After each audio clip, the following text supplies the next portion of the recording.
मेरे प्रिय विद्यार्थियों, आप सबको मेरा जोहार नमस्कार।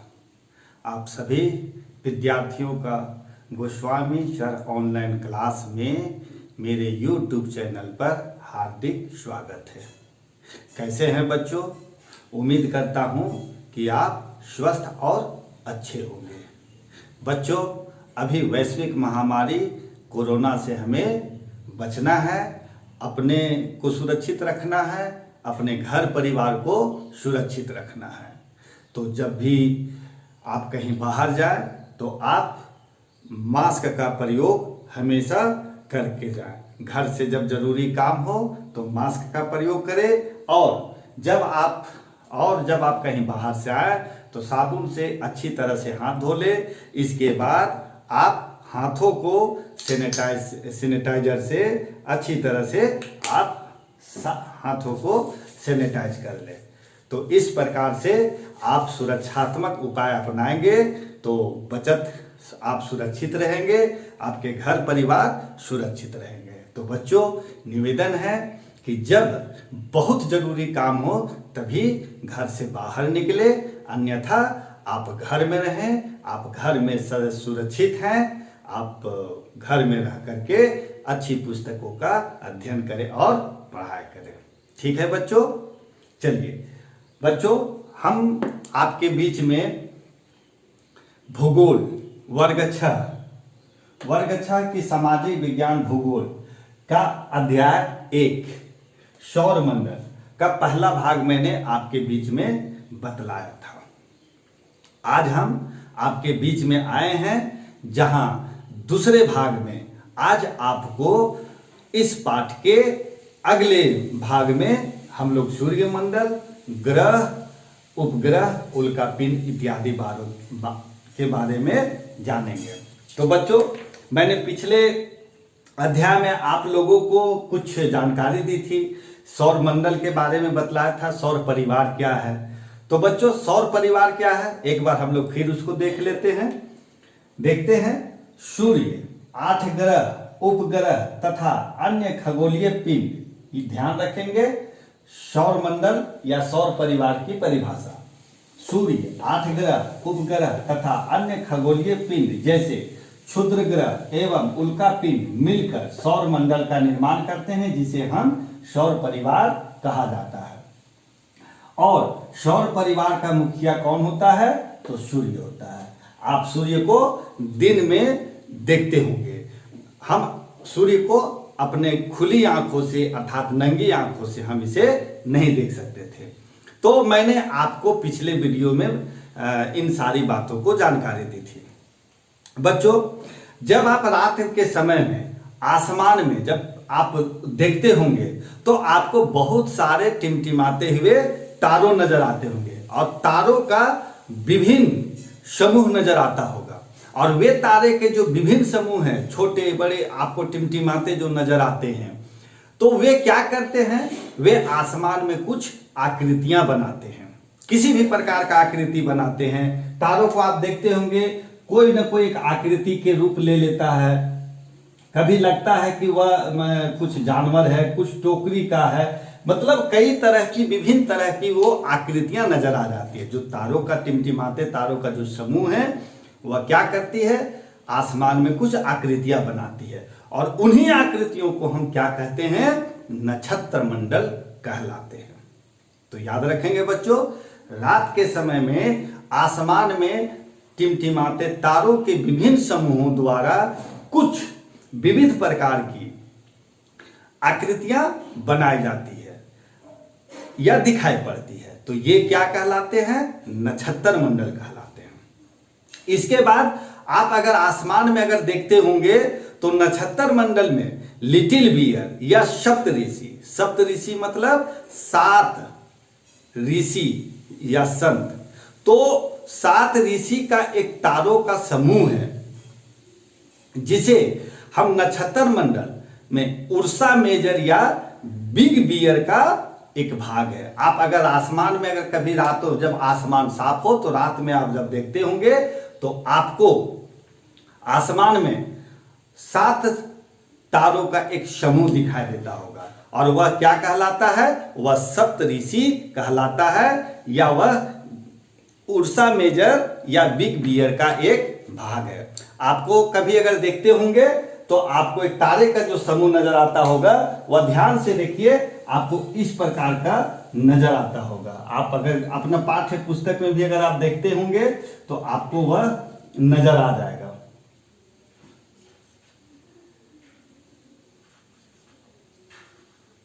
इस प्रकार के आपको आसमान में दिखाई देते होंगे, 1 2 3 4 5 6 7।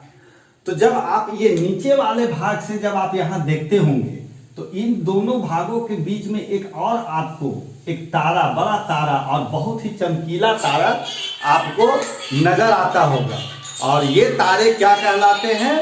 ध्रुव तारा कहलाते हैं। तो ये जो सप्तऋषि तारे हैं, इस सप्तऋषि तारों के बीच में जो अंतिम में जो 2 तारा है, आप जब खुली आंखों से उत्तर दिशा की ओर जब आप मुंह करते हैं तो इस 2 तारों के सीध में एक बहुत ही चमकता तारा नजर आता है, जिसे हम ध्रुव तारा कहते हैं। तो प्राचीन काल में, बहुत पहले, जब घड़ी नहीं थी या दिशा नहीं था, तो लोगों को समय तय करने के लिए, दिशा तय करने के लिए तारों से की सहायता लेते थे, अर्थात दिशा का निर्धारण तारों की सहायता से होता था। तो उत्तर दिशा में जो चमकीला तारा नजर आता है उसे ध्रुव तारा कहते हैं। तो इससे पता चलता था, रात्रि के समय जब यात्री प्राचीन काल में कहीं घूम जाते थे तो उस तारे को देख करके वह पता लगा लेते थे कि यह इधर उत्तर दिशा है और इधर आपका दक्षिण है, पीछे आपका आ जाएगा पश्चिम और पीठ के पीछे उत्तर। आप अगर दिशा को तय करना है तो सूर्य की ओर, सुबह में आप सूर्य की ओर मुंह करके खड़े हो जाए, सूर्य की ओर खड़े हो जाए, हाथों को फैला दें, तो जो आपके चेहरे के सामने जो आएगा वह पूरब होगा, पीठ पीछे आपका पश्चिम होगा, बाएं हाथ की ओर दक्षिण और उत्तर, दाहिने हाथ की ओर उत्तर दिशा होगा। तो पोल स्टार, ध्रुव तारा, और यह किस दिशा में रहता है? तो उत्तर दिशा में रहता है। तो इस प्रकार से तारों का प्रकाश के साथ साथ प्रकाशित होने के से सूर्य या किसी अन्य तारे के चारों ओर परिक्रमा कहते हैं। ये कौन करते हैं? जो जिसकी स्वयं अपनी रोशनी नहीं है, वे क्या करते हैं? वे सूर्य के चारों ओर चक्कर लगाते हैं, उनकी अपनी ऊष्मा नहीं है, वे सूर्य की प्रकाश या तारों की प्रकाश से प्रकाशित होते हैं, साथ साथ में सूर्य की चक्कर लगाते हैं। तो वे क्या हैं? तो वैसे वस्तुओं को हम खगोलीय पिंड कहते हैं। तो खगोलीय पिंड का अपना प्रकाश नहीं है, खगोलीय पिंड की अपनी ऊष्मा नहीं है, वे तारों के प्रकाश से प्रकाशित होते हैं, साथ साथ में सूर्य की या अन्य तारों के चारों ओर क्या करते हैं? परिक्रमा कहलाते हैं। तो ऐसे खगोलीय पिंड को हम क्या कहते हैं? ग्रह कहते हैं। ऐसे खगोलीय पिंड को हम क्या कहते हैं? ग्रह कहते हैं। अंग्रेजी भाषा में ग्रह का प्लैनेट कहा जाता है। क्या कहा जाता है बच्चों? Planet, PLANT। क्या कहा जाता है? प्लैनेट।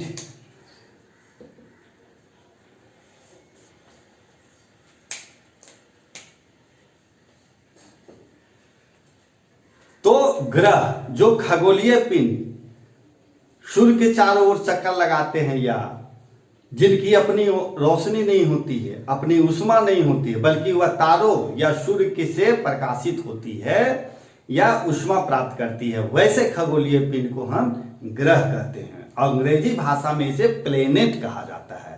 क्या कहा जाता है? प्लेनेट। ग्रीक भाषा में ग्रह को प्लेनेटाई शब्द से बना है।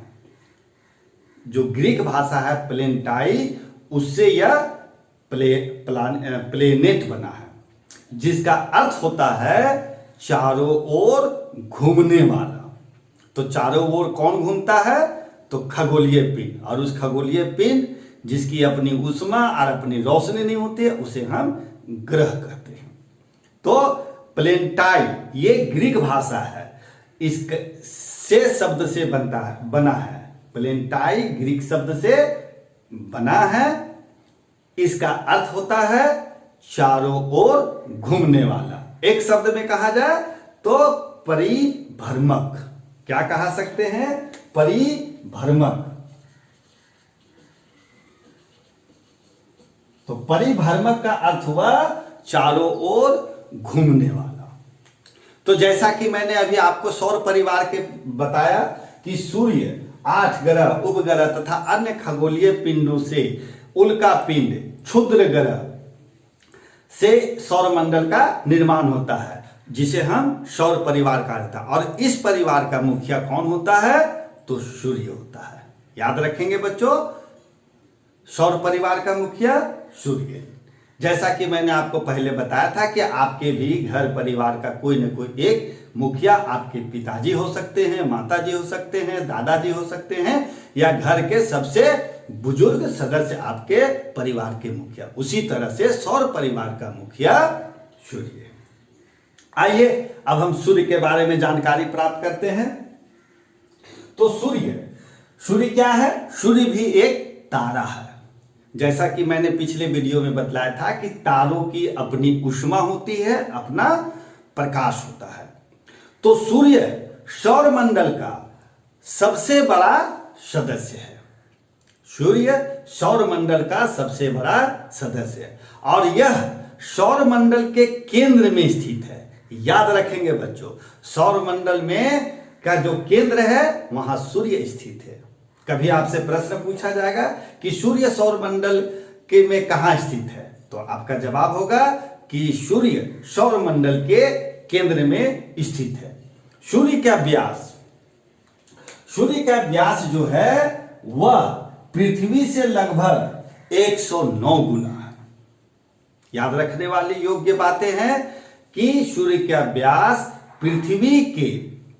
पृथ्वी से लगभग 109 गुना ज्यादा है। सूर्य का खिंचाव बल सौरमंडल को क्या करता है? बांधे रखता है।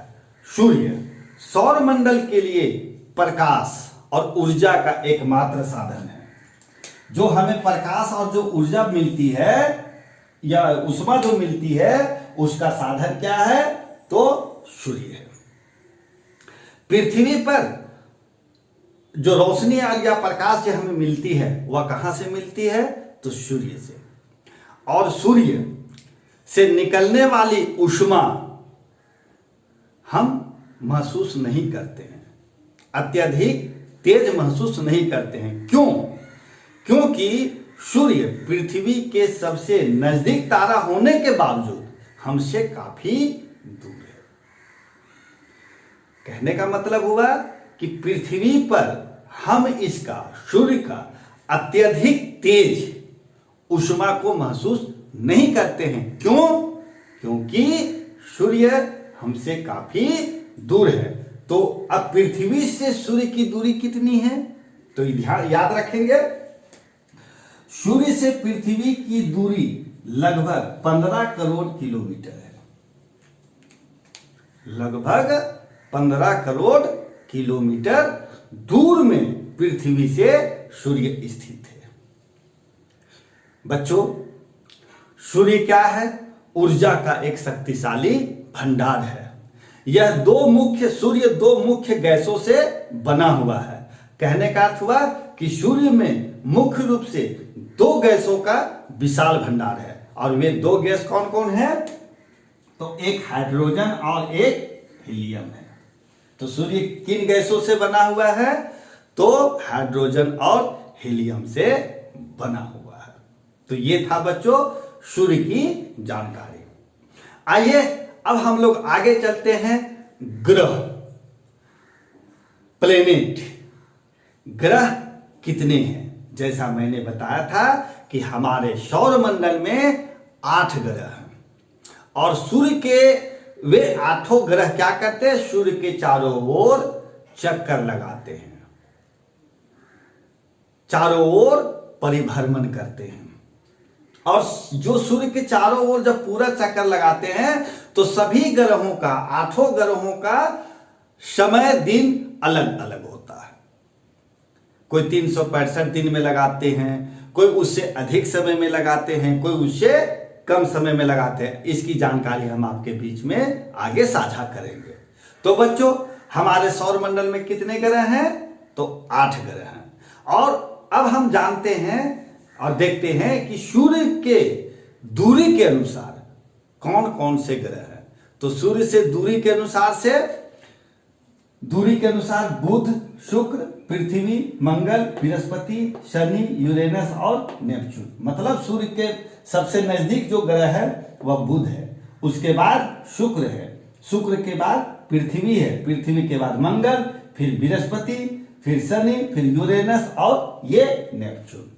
ये दूरी के अनुसार। अगर आपसे कभी पूछा जाए कि सूर्य का सबसे नजदीक ग्रह कौन है, तो आपका जवाब होगा बुध ग्रह। आगे हम देखते हैं आकार के अनुसार। ये जो 8 ग्रह है, इन 8 ग्रहों का आकार छोटा और बड़ा भी है। तो आइए अब हम बड़े से छोटे में, मतलब पहले हम जानते हैं सबसे बड़ा ग्रह कौन है, फिर उससे छोटा कौन है, फिर उससे छोटा कौन है, फिर उससे छोटा। कहने का मतलब हुआ कि आकार के अनुसार ग्रहों का सबसे बड़ा से छोटा क्रम में कैसा है, इस प्रकार है। आकार के अनुसार बड़ा से छोटा। पृथ्वी सबसे बड़ा ग्रह क्या है, सौर मंडल में जो ग्रह हैं उस वो जो ग्रह हैं उन ग्रहों में जो सबसे बड़ा ग्रह है वह बृहस्पति है। तो सबसे पहले बड़ा ग्रह कौन है, बृहस्पति। उससे छोटा कौन है, शनि, उससे छोटा यूरेनस, उससे छोटा नेपच्यून, उसके बाद पृथ्वी, शुक्र, मंगल और बुध। तो बच्चों, आप ये जरूर याद रखेंगे, दूरी के अनुसार से नजदीक से दूर, मतलब सूर्य के नजदीक सबसे पहले कौन सा ग्रह है और सबसे दूर कौन है। फिर आकार के अनुसार से ग्रह में सबसे बड़ा और सबसे छोटा। तो याद रखेंगे, दूरी के अनुसार पहले नजदीक से दूर, तो सबसे याद रखेंगे दूरी के अनुसार।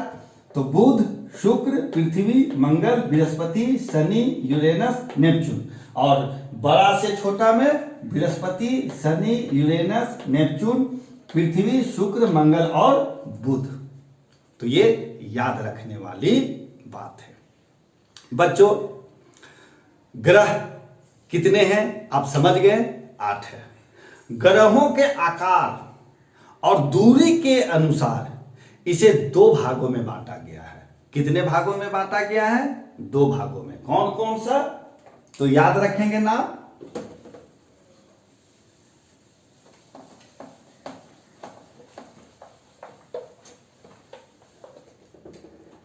पहला है बाह्य आंतरिक ग्रह,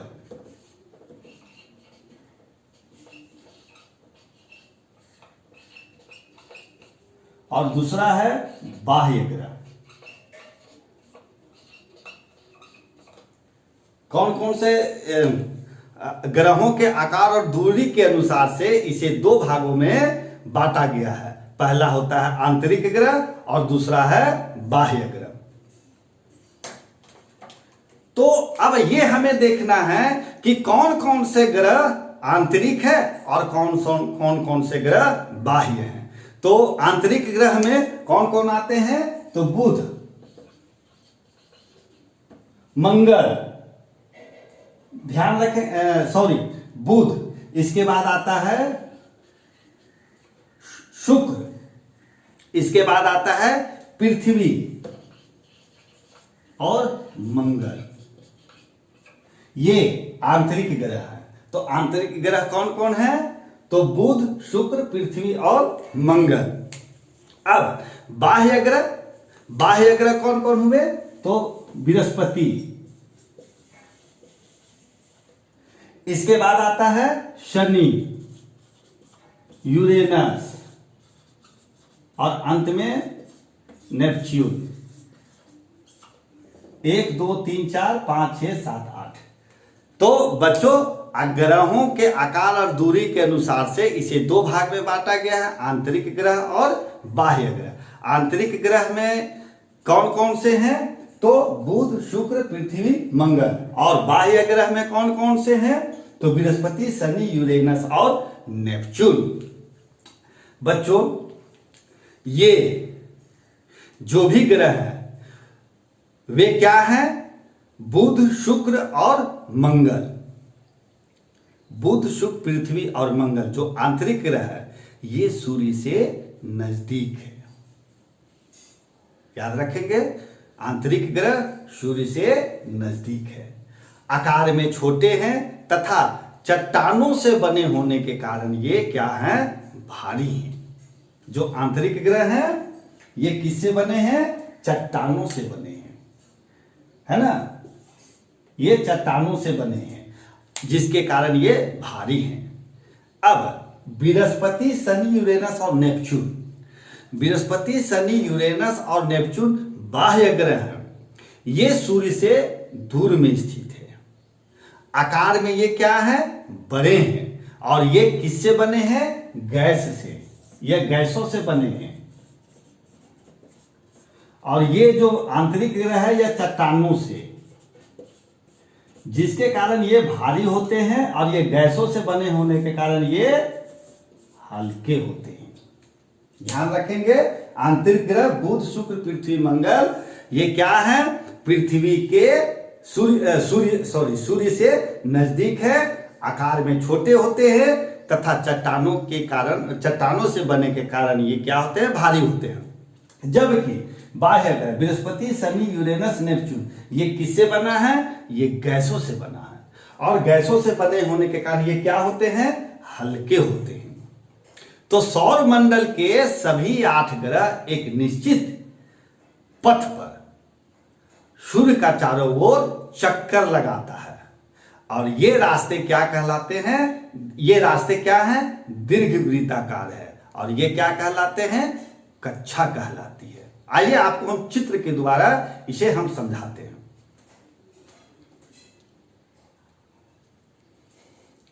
बच्चों मैं इस चित्र के माध्यम से आपको सूर्य और ग्रहों की स्थिति को बतलाने का प्रयास कर रहा हूं। उम्मीद है कि आप इसे समझ जाएंगे।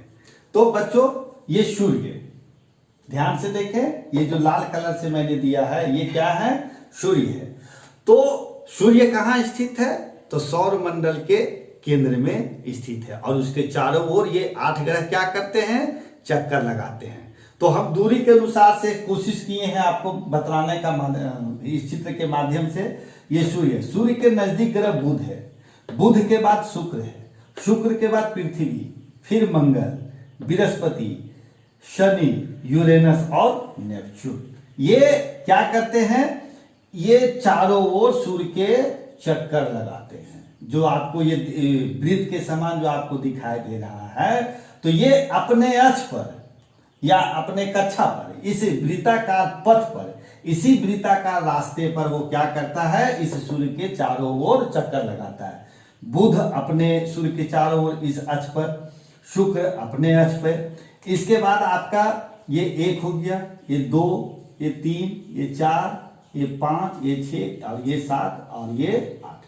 ये अपने अपने अक्ष पर ये क्या करते हैं? सभी ग्रह सूर्य के चारों ओर चक्कर लगाते हैं। तो बाह्य ग्रह और आंतरिक ग्रह बुध, शुक्र, पृथ्वी और मंगल। बाह्य ग्रह बृहस्पति, शनि, यूरेनस और नेपच्यून। ये चट्टानों से बने होने के कारण भारी होते हैं।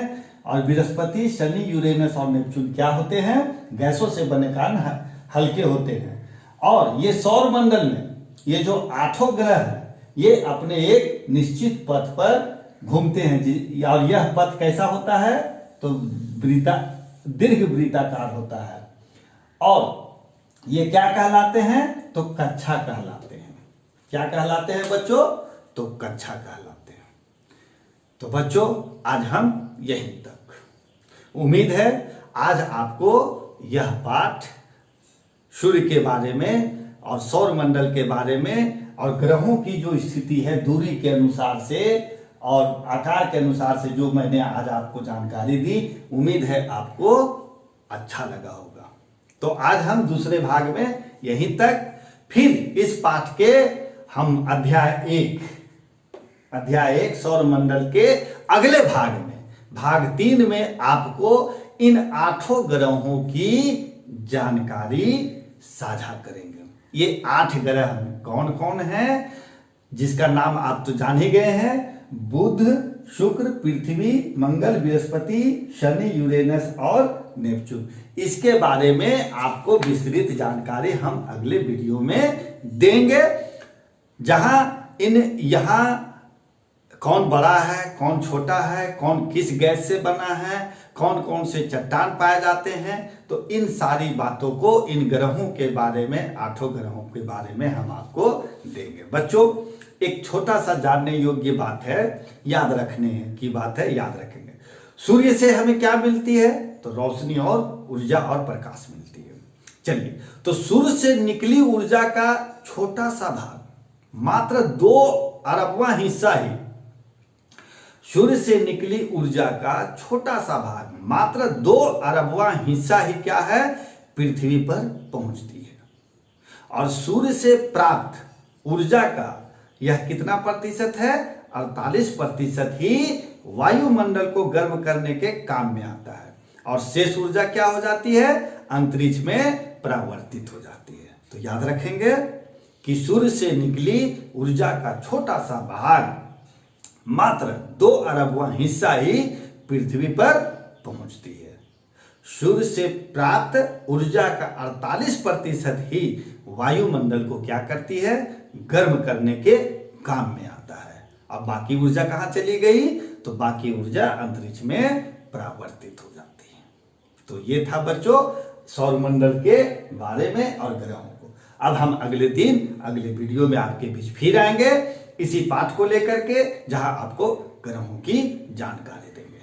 बच्चों, यहीं तक, अपना ख्याल रखें, घर में रहें, सुरक्षित रहें, मास्क का प्रयोग करें। हमेशा घर से बाहर निकलने पर मास्क आप जरूर लगाएं। जब कहीं बाहर से आप आते हैं तो साबुन से पैरों हाथों को अच्छी तरह से धोएं। धन्यवाद बच्चों। उम्मीद है कि आप घर में सुरक्षित रहेंगे, सतर्क रहेंगे और मन लगा करके पढ़ाई करते रहेंगे। धन्यवाद बच्चों, आप सबका बहुत बहुत आभार।